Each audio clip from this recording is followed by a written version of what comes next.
На ютубе у меня длинная версия выходит, а в инстаграм короткая. Вашими методами ворота открываю, заезжаю. Боятся Я сосед недалеко. Вот эта поговорка,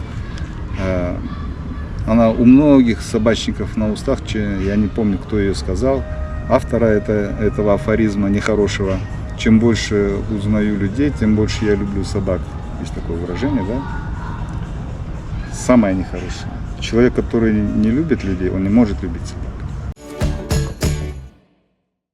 Друзья, всем привет! Рядом со мной Мурат. Мурат, он очень известный кинолог. Он работает над коррекцией воспитания собак. Работает уже очень давно. Сейчас его приглашают по всему Казахстану. И даже люди из зарубежья обращаются. Он кого-то консультирует онлайн. В общем, сегодня будет у нас с ним интервью-беседа. И вот начать хотелось бы, вот сейчас вот мы проговорили о том, что по поводу языка собак, да, виляние хвостом может быть разное. Конечно. Вы сказали, что может быть приветствие. Ну как, человек говорит, я вижу, что собака виляет хвостом, подошел, а она меня укусила, да? Ребят, ну собака по-разному виляет хвостом. Это целый язык. И собака может понизу, да, медленно. Собака может понизу быстро. Может пропеллером, а вот это уже совсем другое махание. Это целая карта. Поэтому не надо думать, что если собака виляет хвостом, это все она нет. Очень аккуратно с этими вещами. А вы с собой всегда еду носите, да? Нет, конечно. Нет? Только когда на встрече, ну, да? когда на встречу, да. Зачем мне с собой еду таскать?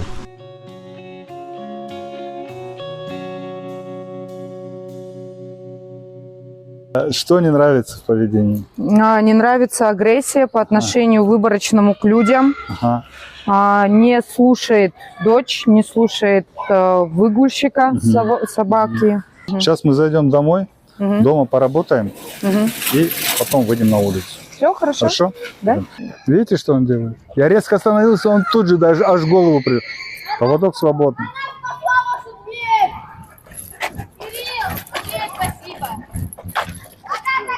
Обалдеть! Мурат, вы что делаете? Браво!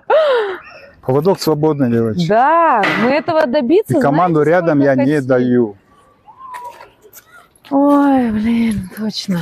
Сейчас мы находимся в Алматы, и сегодня хочу вас познакомить и рассказать об удивительном человеке.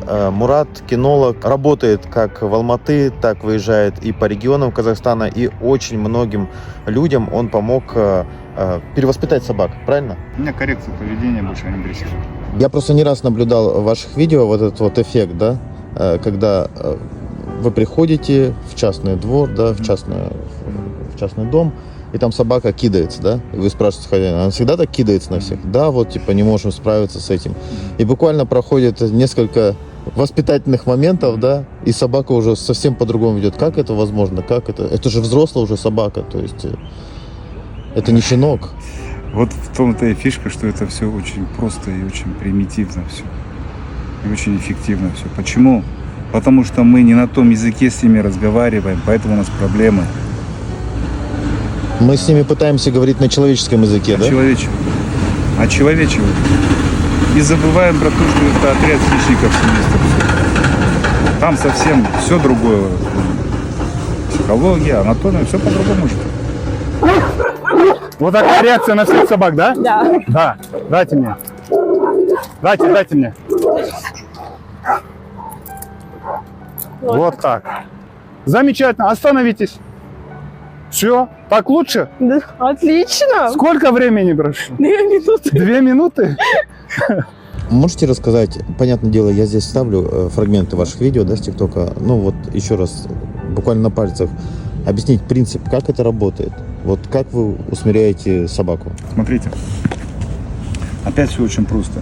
Для любого хищника, для любой собаки, которым она является хищником, да, мы уже говорили об этом, 2 самые главные вещи.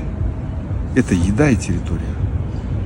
Вот за эти 2 вещи у них стайные войны происходят. Они между собой дерутся. Когда я объясняю собаке, что еда моя и территория моя, она тут же подчиняется. Этого я добиваюсь не словами, не вкусняшками, а действием. Я кусаюсь. Я делаю действия вожака. Я это все делаю молча. Вот эту цепочку вы у меня там видели на видео, да? У меня таких цепочек несколько по калибрам. Для крупных покрупнее, для маленьких, для совсем маленьких уже на склад сейчас снял цепочку. Есть там вот такие микроцепочки у меня. Фишка в чем? Эта цепочка, она имитирует укус. Чах, неприятное ощущение, да? Она не калечит собаку, там не травмирует она. Но она четко имитирует укус. Это действие она знает с рождения, когда вот я сейчас говорил, ее более борзый брат кусал, да? Они это четко знают. Я ставлю мяско, он пытается взять, я просто бросаю в него. И он что понимает? Ага, о, все. Не Эймур, а у Маке, да? Оказывается, это ваше мясо, извините. Вот что происходит у собаки. Секунда. И о том, что прыгать на меня уже речи нету. А если я захожу и собака прыгает, я просто бросаю в нее. По морде. Именно по морде. Там, еще раз подчеркну, там ни одна собака не травмировалась. Я уже вот в этом году 40 лет, я как собаками занимаюсь. Ни у одной зубы не выпали, синяка не было под глазом, заявление никто из них не написал. Поэтому это их язык общения, язык действия. Смотрите, две собачки на улице встретились, там одна задача. Какая там задача? Я красавчик, ты чмо, все, там не надо кружева. Как они этот статус выясняют? Разговаривают, общаются, диспутируют, нет, подрались, выяснили только, все, каждый свою нишу занял и пошли. Стая. Вожак в стае может любого покусать, правильно? Подрать может, да, повалять его может. Тот, кто это отряхается, что делает? Следует за ним и подчиняется. Он же не говорит, я пошел в другую стаю, ты плохой вожак, я на тебя обиделся. Потому что он Это в принципе их не язык может жить, да? общения. Без Как? стаи в принципе не могут жить, да? Конечно. Ну, посмотрите, дворняжки на улице, как они всегда кучкуются. Это стайный хищник. Это неотъемлемая часть их бытия, их существа их. Это стайные хищники. Они постоянно, они в социум ищут, они всегда. Вот так на всех собак, да? Да, абсолютно. Страдаем тем, что кидается на собак. Иногда прям такая же распространенная проблема путает детей с собакой. Вот. Чуть-чуть одерните. Вот так. Почему он сейчас не кидается? Ну, потому что понял, что я контролирую пространство. Вот ситуацию вы контролируете теперь. Один прилет цепочки решает все вопросы. Одно простое действие, а не слова. Так лучше? А, Жан? Фантастика. Я догадывалась, что будет хорошо, но что так хорошо и что так быстро и элементарно, да, это я поняла, что мы делали неправильно, что все-таки... Сложно было? Абсолютно. Просто да, все гениально просто. Поэтому я еще раз говорю, вот эти вот зоопсихологические лабиринты не нужны. Это все делается на раз-два. Главное правильно делать все. А как вообще вы к собакам-то пришли? Я сколько себя помню, я маленький был. Вот как память с какого момента начинает отсчет, да? Мне тогда годика 4, наверное, было. Мы тогда переехали в новую кооперативную квартиру. Это был 74 год, 75 год. У нас 6 детей в семье, я самый младший. Я вот почему-то, я всегда любил собак маленьким. У нас там 4 пятиэтажных дома таких больших. Там ребята на год, на 2 старше меня, примерно ровесники. У нас там 3-4 было. Вот мы там будки колотили, с коробок там что-то придумывали. Дворняжек таскали, они там у нас рожали. Мы там дома продукты воровали, подкармливали их. Они нас до детского сада провожали, потом в школу провожали. Ну, кто разрешит, у нас 6 детей в трехкомнатной квартире держать собаку, да? Это же сейчас папа хочу на, мама хочу на. Тут же все прихоти нет. Тогда речи даже не было об этом, чтобы дома собаку завести. Но у меня брат, Серик, мой старший брат, он на 4 года старше меня. Вот я благодарен Всевышнему, что он мне дал таких братьев, таких сестер. Вот благодаря им, это все моим родителям, конечно. Как они мне поддержку давали, так ненавязчиво, четко направляли меня в этом. Старший брат, мне было тогда 6, ему было 10, получается. Он меня научил читать бегло. Я уже еще в школу не пошел, я уже бегло читал. И он понимает, что у меня тяга к собакам. Ну, отец не разрешит. Он меня за руку и в библиотеку отвел. Там первая книжка Лидия Стрельцова, юный дрессировщик. И пошло-поехало. Где-то в классе 3-4 там уже книжек не осталось. Но там библиотекарша Шулпан была, сейчас она заведующая, бабушка уже. Она до того прекрасный человек. Она видит, что ребенок интересуется только одной темой, а тогда же информации же мало, и сейчас ее сколько угодно. Она начала мне из журналов всяких, из газет, вырезки, там статьи собирать. Где-то в классе 5-6 уже меня люди на консультации приглашают. Родственники, соседи, одноклассники. Там Женя Гайдуков, Вика Белоусова, Мурат, пойдем, мужчинка взяли, там поможешь нам. А у меня собаки нету. Отец у меня очень мудрый человек был. Он меня одной фразой остановил. Он сказал: тебе не только какашки убирать и кормить собаку. Лаконично, четко, емко. О чем он сказал? Об ответственности, да? В 8 классе мне 14 лет. В ДОСААФ не принимают, там 16 было. У меня вся теория уже в голове. Практика есть, а у меня собаки нету. Вот только в 8 классе, когда мне 14 было, отец разрешил мне первую собаку. 84 год. Овчарку мне подарил.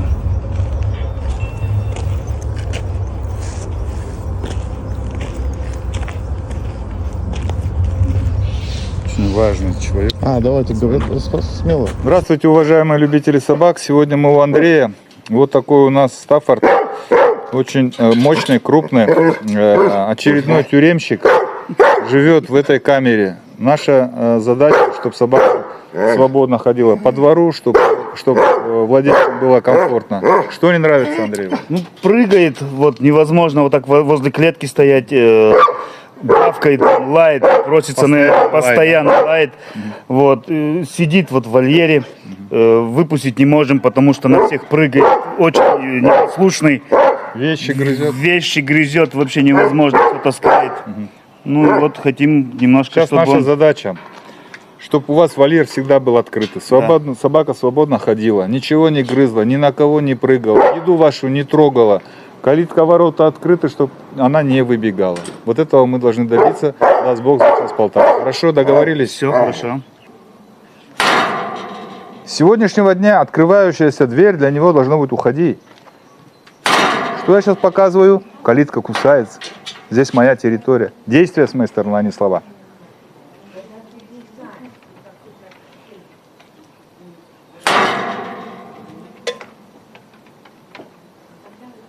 Он в шоке. Пусть он будет в шоке 10-15 минут, чем вы уже в шоке 2 года ходите. Да, правильно. Любая дверь, эта дверь, та дверь, она открывается для человека, не для собаки. Когда ты выйдешь, когда я дам тебе разрешение, тогда ты выйдешь. Мы с Муратом уже за кадром поговорили, да, получается, по моему мнению, расценки у него очень-очень бюджетные. Вот можете озвучить? В Алмате это 15 тысяч. За что человек платит эти деньги? Я приезжаю, час-полтора времени, мы меняем поведение собаки. Я меняю отношение человека к собаке в первую очередь. И тогда меняется поведение собаки. Я не собачку учу, я учу хозяина. И он это все при мне делает, у него получается. Он доволен, он улыбается. Он мне говорит: Мурат, забери мои деньги. Я доволен, только тогда я беру. Я не беру авансы. Я работаю вот так. Вот стоимость ваших услуг 15-20 тысяч тенге. Кто-то скажет, ну ведь то, что вы делаете, стоит гораздо дороже. Почему вы не берете больше? Я сейчас, когда мы шли с вами, я вам сказал, для меня не количество денег главное, а их прок, да? Бывает, человек миллионы зарабатывает, а вся семья на нервах, и никто дома не улыбается. А бывает, тут получаешь, вот сколько дает мне Всевышний, все, и в радость. А сейчас цены поднимешь, все же люди, в основном приглашают же не только состоятельные. И пару раз приезжаешь, там бабуля сидит, пенсионерка, или там еще что-то, ну, у всех же разность, поэтому что так цену завышать. У меня эта работа в удовольствие. Во-первых, я сам удовольствие получаю от общения с людьми, с собаками. И вот этот самый вкусный момент, когда человек улыбается, Говорит, блин, так просто все оказывается. Вот этот самое такое. А деньги, они, за ними не надо гоняться, они должны за нами гоняться. Люди говорят, да, мы там столько-то мучились, да? Да, А вы приехали, проблему разрешили ну, вот за это несколько минут. самый вкусный момент этот в работе.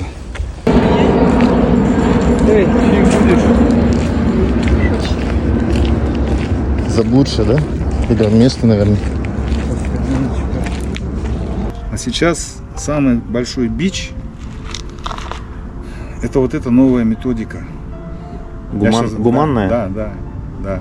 Типа гуманная. Мурат жестокий, он не любит собак. А что такое любить собак? Задаешь вопрос? Особенно женщины, девушки. Вот я говорю, вы не любите собаку. Как мы не любим? Мы любим. Я говорю, не любите, я вам сейчас обосную. Нет, мы ее обожаем, это вы, и начинают на меня обижаться.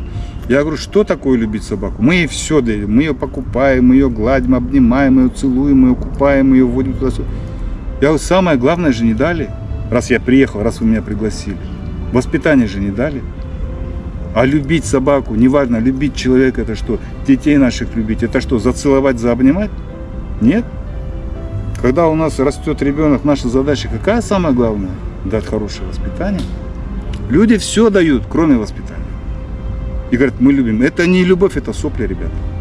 Насмотрелись вот этой вот ерунды и начинают отчеловечивать. А потом проблемы. Ай, она меня укусила. А она не дает ошейник одеть. А она не дает когти постричь.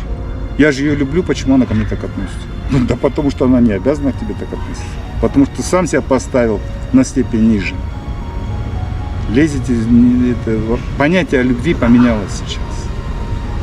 Сейчас зачастую, сейчас мир с ума сходит или что, я не знаю, сейчас все как-то по-другому все стало.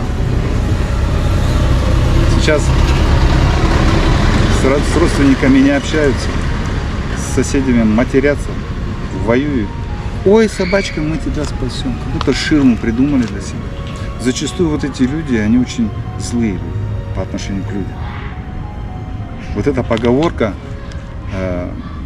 она у многих собачников на устах, я не помню, кто ее сказал, автора этого афоризма нехорошего. Чем больше узнаю людей, тем больше я люблю собак. Есть такое выражение, да? Самое нехорошее. Человек, который не любит людей, он не может любить собак. Человек, который в своем социуме не нашел общения достойного, любовь, не понял, что это такое любовь к людям, да, дружба, терпимость, вот такие вещи, прощение. Он пытается найти вот эту нишу, потому что ответки нету. Приезжаешь к человеку, у него 6 соток земли, 50 собак на цепь посажены, на метровую. Там дерьмо под ними в радиусе этой цепи, потому что больше некуда идти. Вонища, орут, лают. Вы что делаете? Мы спасаем собак от голодной смерти. Да ей на воле лучше было, она, по крайней мере, под себя не ходила, она не воняла, по крайней мере. А потом они там находятся месяц, 2, 3, полгода, год. И таких собак они потом отдают другим людям. Типа она нормальная, уже с нарушенной психикой. Сколько я к таким, где с приюта, откуда с приюта? Там уже психика само собой нарушена. В таком ужасном состоянии. Получается, что вот люди, которые пытаются спасти собак, создавая приют, не всегда их спасают, да? Смотрите, что получается. 50 собак, собачий концлагерь я это называю, а не приют. И потом они говорят, вы нам денежкой помогаете, мы же спасаем, нам нужен корм для собак. Это хорошая ширма. Спаси одну собаку, но достойно, красиво, перевоспитай, передай людям, адаптируй ее, раз ты такой хороший человек. Или я понимаю, когда у человека есть возможность, он берет землю, строит достойные вольеры, нанимает достойный персонал, с кинологами, да, хотя бы с одним, чтобы там это все было по науке. А нет, эти же, помогайте нам, давайте нам денег. Я не понимаю таких людей. Если ты хочешь дать милостыню человеку, ты же со своего кармана даешь, делаешь добро, правильно? Ты же не говоришь, дай ко мне, я дам милостыню, да? Вот как я не понимаю таких людей. Ей на воле гораздо лучше было. Меня приглашали в один питомник, если название не буду говорить, в ноябре я туда приехал, как раз грязь, слякоть. Там 536 собак. 536. Там такой гул стоит, такая вонь стоит. Ужас, что творится. Вот их надо привлекать за такое жестокое обращение к животным. Вот вы сейчас что говорите, да, многие не поймут. Да пускай не Жестокое поймут. обращение это же другое, это наоборот оставить там где-то, да, погибать, вот как часто говорят. Погибать, хорошо.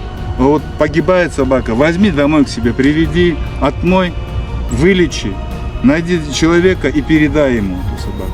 Ну зачем ты собачий концлагерь делаешь? Вы бы видели состояние этих собак, и они на воле гораздо лучше выглядели. К вам, наверное, тоже Там полная у вас антисанитария. есть армия так называемых хейтеров, да, которые вам пишут, говорят, что вы живодер. Конечно. Во-первых, эта армия состоит из большинства кинологов, потому что у меня методика совсем другая. Я эти кружева не кружу, я не разговариваю долго. Я прихожу, за час меняю поведение собаки. Я не знаю, почему они вот то, что можно сделать за 1 минуту, растягивают это на неделю. Может, им это выгодно, я не знаю. Мне до них дела нету. Я свою работу делаю, люди улыбаются, я всегда говорю по телефону. Видите результат, улыбаетесь, говорите: Мурат, забери мои деньги, только тогда я возьму. У меня это дежурная фраза. Наш пес был агрессивный, кидался на людей. Спасибо большое Мурату. Показал нам, как нужно работать с собакой, как нужно ее воспитывать. В первую очередь нужно воспитывать себя, а потом уже показывать. Сложно было? Нет, абсолютно Всё- нет. всё Оказывается, очень все просто, да? очень просто. Да, Можно да. без криков, без команд, Да, без молча. нервов Да. собаку приучить. Что-то не получается, звоните. Обязательно, Мурат, возьмите мои деньги. Весь кадр испортила.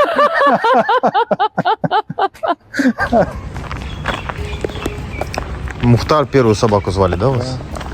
Это по фильму? По фильму. И, конечно, я потом разочаровался, что так назвал.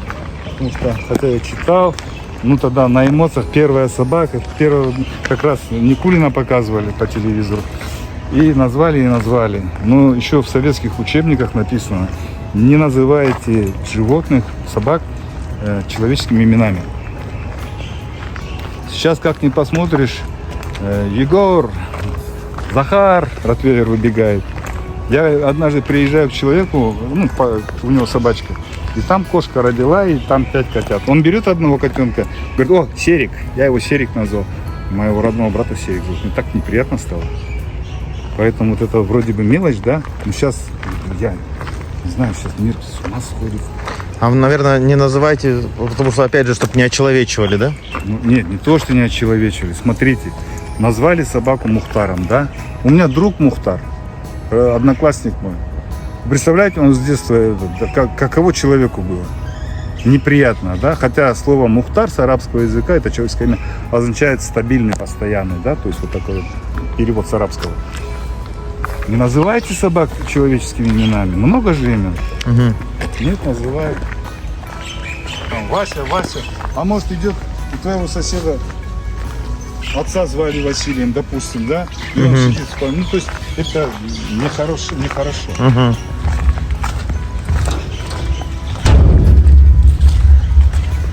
Да, сколько нюансов. Очеловечили и в плане воспитания, и в плане кормления. Поэтому сейчас у нас собаки все больные. Больные в каком плане? В прямом. Как сухие корма появились у нас в 92-м году. Вот 32 года прошло, сейчас катастрофа. Раньше в Алмате было 2 ветеринарки. Они когда хотели, приходили. Вызванивали вы, когда придете на работу. А сейчас в каждом районе по 2 и работают 24 на 7. То есть вот эти вот, получается, готовые корма, да, Да. они... Яд самый натуральный, сублимат. Вы будете питаться только сублиматом? Ну, Нет, конечно. некоторые люди пытаются питаться Да, только дошираком, да? Ничего хорошего в этом нет. Там с теленком, с ягненком ни одной телячьей фермы не видел. И это потом очень сильно сказывается на здоровье, да? Момент. Пограничники звонят, военпол ребята звонят, у них работают по наркотикам, по взрывчатке, там, допустим, поисковые собаки, ищейки. Мурат ага, вот она закладка, говорит, практически на поверхности, собака мимо проходит. Чем кормите? Роял канина. Вот сегодня парень не звонит. Я сейчас возьму любого 5-6-месячного, 7-месячного овчаренка, лабрадора, который на сухом корме, побегу с ним кросс, мне 54. Я вам заявляю ответственно, этот щенок ляжет первым. На 5-м, на 4-м, на 3-м километре он ляжет, тем более в такую вот жару. А возьмите щенка, шакаленка, волчонка такого же возраста, да, 5-6 месяцев. Они бегают со стаи десятки километров, и все нормально. Почему? Потому что за тысячи лет мы уничтожили здоровье собак. Я понимаю, не всегда у человека было мясо бросить. Хлебушек, кашка, малашка. Да? У меня там видео, то все, я говорю об этом. Но как появились сухие корма, вообще точку поставили. Очень резко уничтожили сейчас все. Сейчас такие диагнозы, о которых мы раньше не слышали в 80-х. Не было сухих кормов, этих болезней не было. Сейчас кобель не может суку покрыть. Сейчас услуга у кинологов есть развязать кобеля. Мурат, кобелей развязываете? Нет. Те, которые занимаются, приезжают, это вручную сейчас все делается. Он чемпион Казахстана, мощный, красивый, вся комната в кубках, в медалях. Суку привезли, повязать не может. Чем кормишь? Сухими кормами. Ну мы дорогими, мы бельгийскими, мы французскими, какая разница? Ребята, это сублимат. Сколько собака сухого корма съедает, извиняюсь, столько же практически и выходит. Объемы кала очень большие. Что выходит? Выходит балласт. Балластом что является? Злаки самых последних сортов, все. А злаки это не еда отряда хищников, семейства псовых. Вы в рот загляните любой собаки. Это арсенал для чего природа дала ему, Всевышний, как хотите называть. Чтобы он что кушал? Мясо? Ну так а что? Мясо, кости. Ну там же не зубы барашка. Я не буду сейчас вдаряться в эти научные там дебри, да, анатомию и так далее. Просто вот в рот загляните и все. И кости не еда, волки кости не грызут, шакалы, лисы кости не грызут. Они даже мясо не всегда едят. По горам едешь, лежит туша барана, нутро выедено, а туша лежит. Требуха, вот это самое ценное. Мясо они едят когда стая очень голодная, их много, тогда они могут мясо поесть. А, то есть они требуху, да, в основном? Да, да. И кормить надо требухой, да? Вот это вот самое ценное. Все витамины там, а не в овощах и фруктах. Собачий организм не получает витамины с овощей. Нету волка, который ходит за капустой, охотится. Лисичка там морковку откапывает, вы такого не увидите. Единственное, что они вот травку щиплют иногда. Для чего? Чтобы прогресс прочиститься. Все. У наших собак тоже этот инстинкт остался. Но за тысячелетия мы их отчеловечили.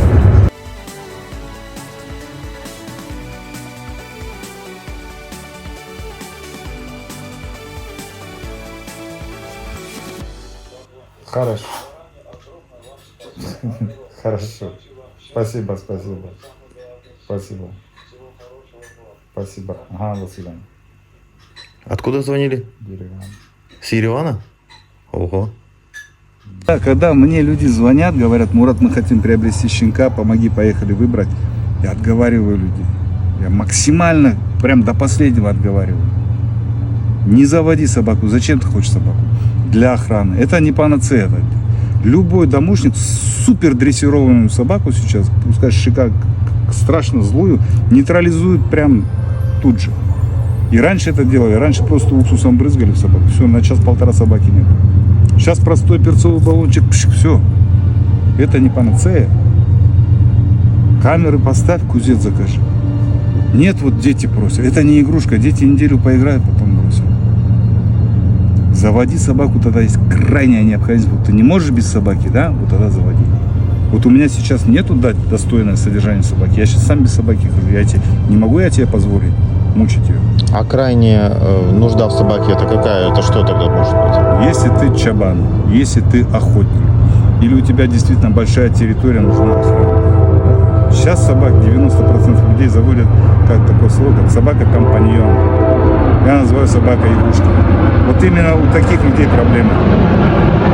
Потому что они берут как игрушку, отчеловечивают, а с воспитанием не получается у них. начинаются проблемы. В квартире держит собаку. Это что? Зачем ее в квартире держать? У нас у многих людей вот именно хорошие отношения животных ассоциируются вот с, как вы говорите, с очеловечиванием, да, что там Смотрите, некоторые чуть ли не целуются с собаками. Целуются. У меня Спят с есть ними. видео, да, слюна собаки под микроскопом. Я когда прихожу, говорю, хотите, я вам покажу. 99% не, Мурат, мы знаем, все равно делают это. Один говорит, покажи, да ладно. И уже начинают думать. Мы любим собак. Вот сейчас последние 20-25 лет идет новая методика дрессировки, называется она бесконфликтная дрессировка. Она к нам с Европы пришла. Раньше было служебное собаководство. Советский Союз, ГосАВ. Тогда все было четко, понятно и все. Сейчас вот эта европейская методика, они со своей толерантностью уже и сюда залезли, и до маразма доходит просто. На диванах, в постелях обнимаются, целуются, только положительное поощрение, только любовь и ласка, только вкусняшки. И к чему приводит? Приводит к тому, что у меня, по крайней мере, сейчас работы добавилось. Проблемных собак больше стало. Потому что не человек это хищник.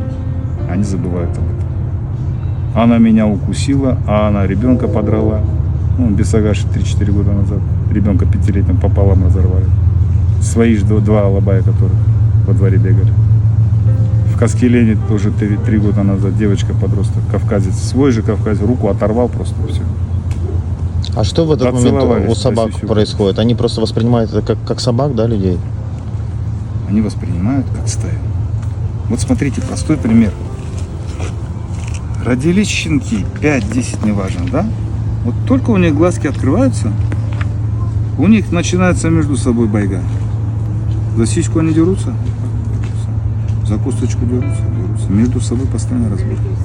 Почему мирно не становится в очередь за сиськой? Почему конфликты вкусняшками не разрешены? Ребята, проснитесь. Это отряд хищников семейства псовых.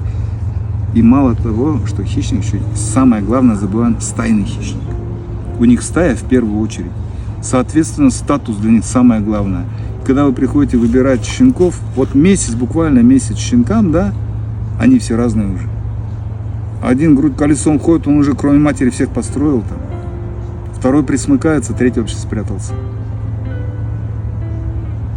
Статус для них в первую очередь. И как они его выясняют? Вкусняшками, обнимашками, целовашками? Нет, ребята, они дерутся друг с другом. Когда 2 щенка дерутся за кость, мы обвиняем их в жестокости? Мы же не говорим, какие вы жестокие, с такими острыми зубками друг друга. Пусть так нельзя, ребята, да? Маразм, да? Это их язык общения, язык действий. Посредством действий они устанавливают статус. И вот этот щенок к вам домой приходит, теперь для него стая кто? Все живые существа в доме. Люди, барашки, кошки, все, что шевелится, он воспринимает как стаю. И он начинает пробивать вас. Они очень тонкие психологи. Почему? Потому что они стайные, у них заложено здесь. То есть, следуя вашей логике, получается, вот, ну, не дай бог, происходит такой случай, да, когда тот же алабай там, или другая порода загрызает члена семьи, да, ребенка, Да. он воспринимает его как Он главный, конкурента, да, которого надо устранить, Да, чтобы... все примитивно. Это не моя логика. Это природа их. А человек сам к этому доводится. С первых дней начинается обнимашек, целовашек. Обратили внимание, вот эти мелкие породы собак, они в основном агрессивные, противные. Да? Всякие там чихуахуа, карликовый пинчер, нервные такие, трясутся и постоянно лают. Порода такая. Порода нормальная, ребята, их люди сами такими делают. Почему весовая категория позволяет? Вот он подбежал, на нас лапки поставил, мы говорим, что? Ой, он нас встречает. Да, мы берем на руки, начинаем играться с ним. Он нам пальчики кусает, мы что говорим? Играется.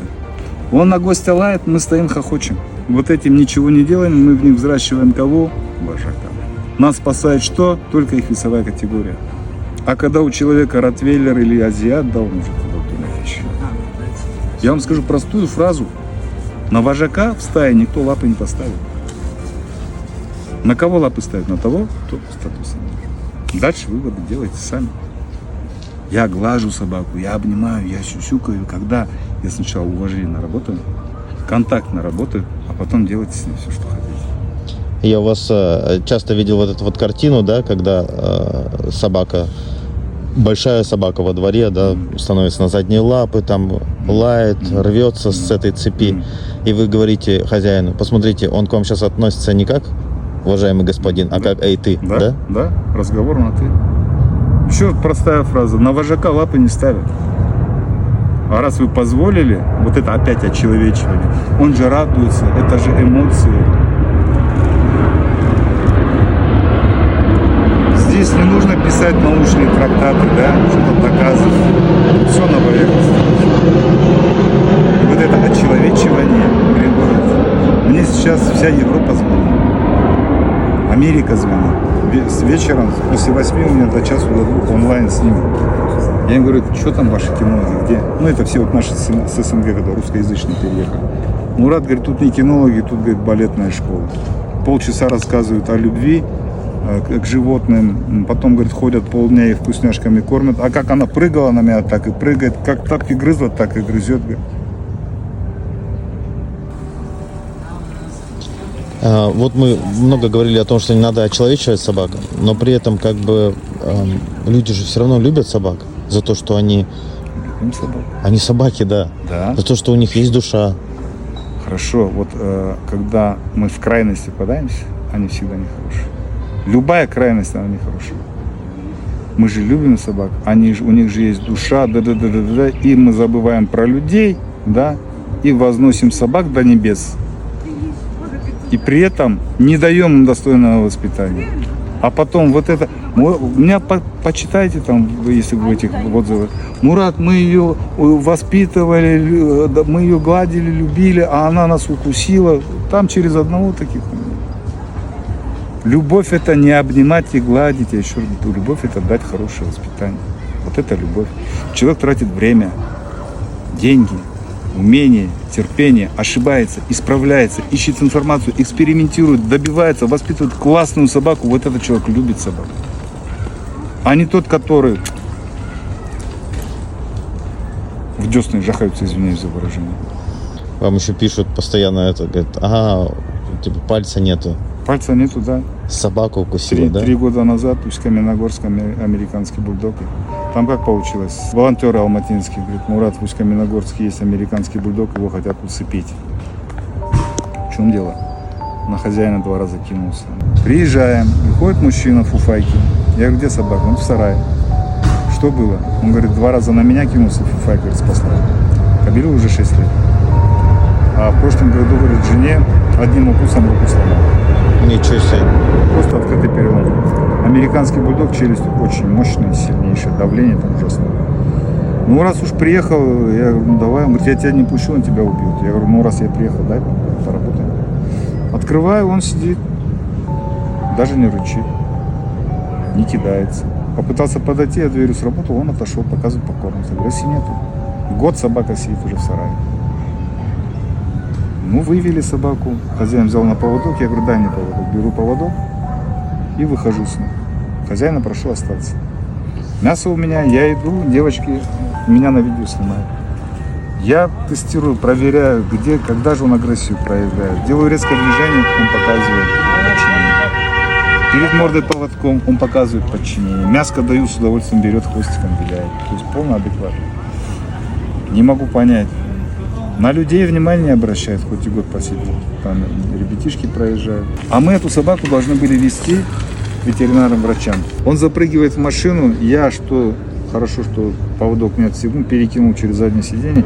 Я сажусь в салон, он просто тупо такой. Он не рычал, но я просто кинулся и все. Сначала за палец сразу, потом за ногу, за живот, они пережевывают. Потом за эту ногу. Дергать нельзя, орать нельзя, ничего не сделаешь, стоишь.